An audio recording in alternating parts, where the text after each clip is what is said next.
Hello and welcome. The Sikh community in India is protesting outside the Pakistani High Commission in New Delhi against the abduction and forcible conversion of a Sikh girl called Jagjit Kaur in Pakistan.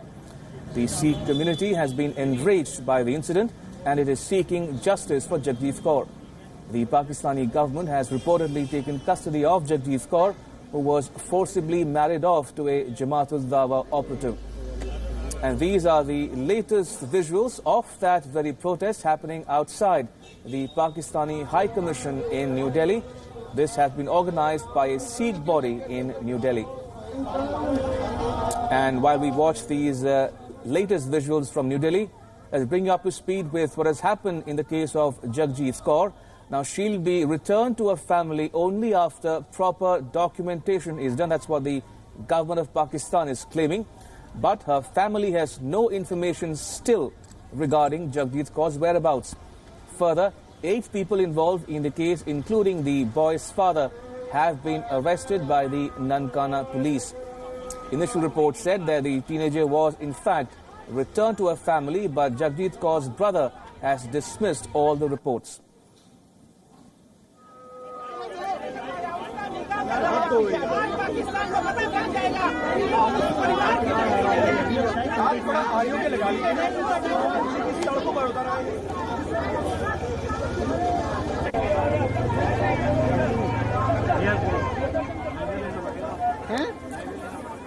For more on this story, I'm now joined by my colleague Forcible, who is on the phone line from New Delhi. Siddhant, walk us through the protests, which are the visuals of which we are seeing right outside the Pakistani High Commission in New Delhi.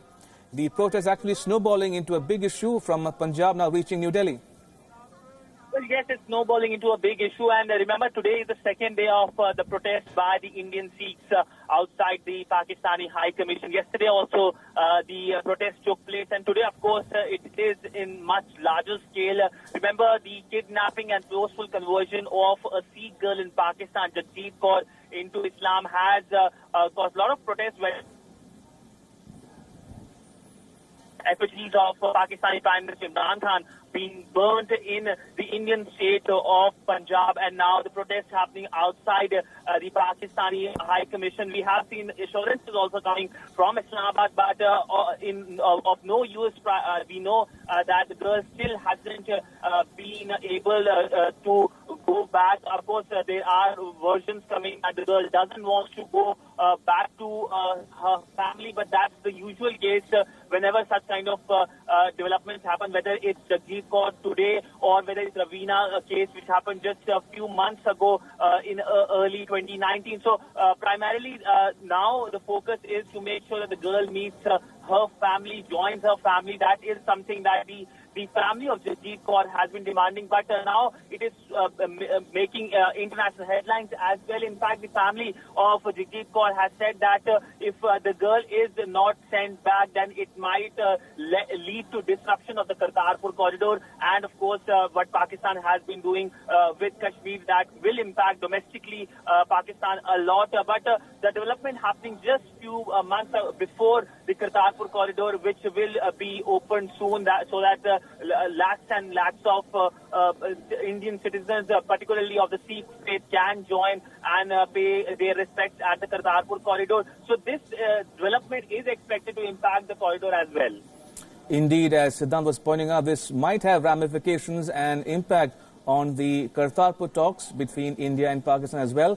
But for the moment, these are the live visuals coming to you from outside the Pakistani High Commission in New Delhi, where several Sikh bodies have come together to launch their strong protest at the abduction and forcible religious conversion of a Sikh girl named Jagjit Kaur in Pakistan.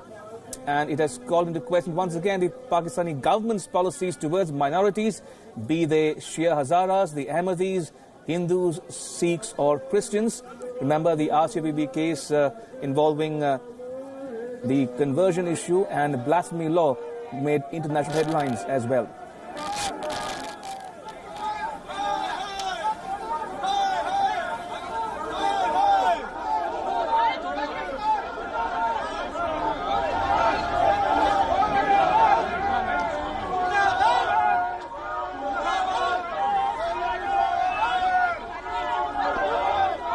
Mic लगा लो mic ले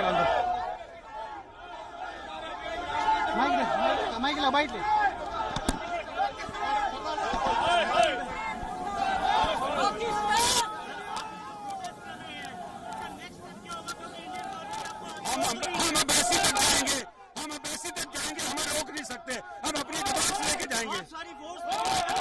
देखी जाएगी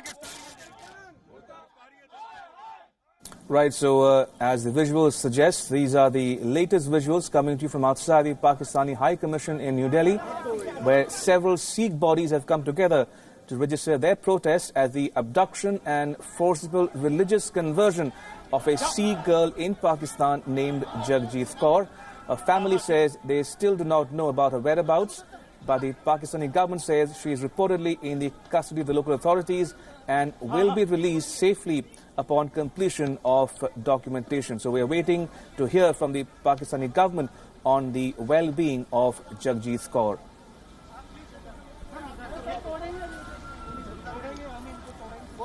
All right, if I can go back to my colleague Siddhant one more time on this developing. So Siddhant, this particular case of abduction and forcible conversion of a Sikh girl raises a larger issue. Now, Pakistan, many would say, is a serial offender when it comes to minorities in Pakistan, be they Shia Hazaras, be they Ahmadis, whom some people call as infidels, be it Hindus, Christians or Sikhs. So this is a perennial problem with the Pakistani government, especially this government of Prime Minister Imran Khan.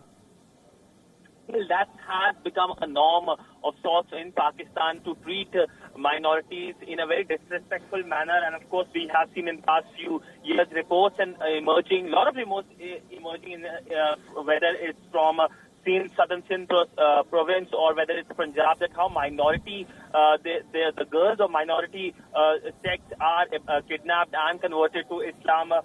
We were just talking about Ravina, how she was kidnapped, the sisters were kidnapped, and now Jagjit Kaur, the reports coming from Pakistan. Of course, the other sects as well, the Ahmadiyya sect, the Shias are also facing a lot of pressure inside Pakistan. Even though the Pakistani government led by Imran Khan has been saying that they're trying to make sure that the rights of minorities are protected, that is clearly not the case on the ground. In fact, only just over the weekend, the Pakistani Prime Minister had to go to the Shiv temple in Umarkot in Sindh province, but that was cancelled. The Pakistani official said because of the engagements he cancelled it, but it seems he cancelled because of the developments of.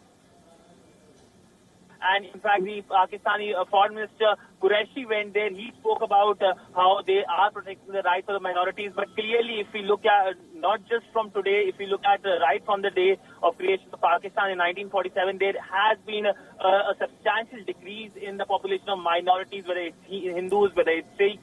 They do not get their rights there primarily because of the state. It's being created in a sense, the pressure from the right-wing community there, and of course also the fact that Pakistan has been created on the basis of religious lines. All right, on that note, Siddhant Sibul in New Delhi, thank you so much for that update. And these are the visuals of the Sikh protests happening outside the Pakistani High Commission in New Delhi against the abduction and forcible conversion of a Sikh girl named Jagjit Kaur in Pakistan.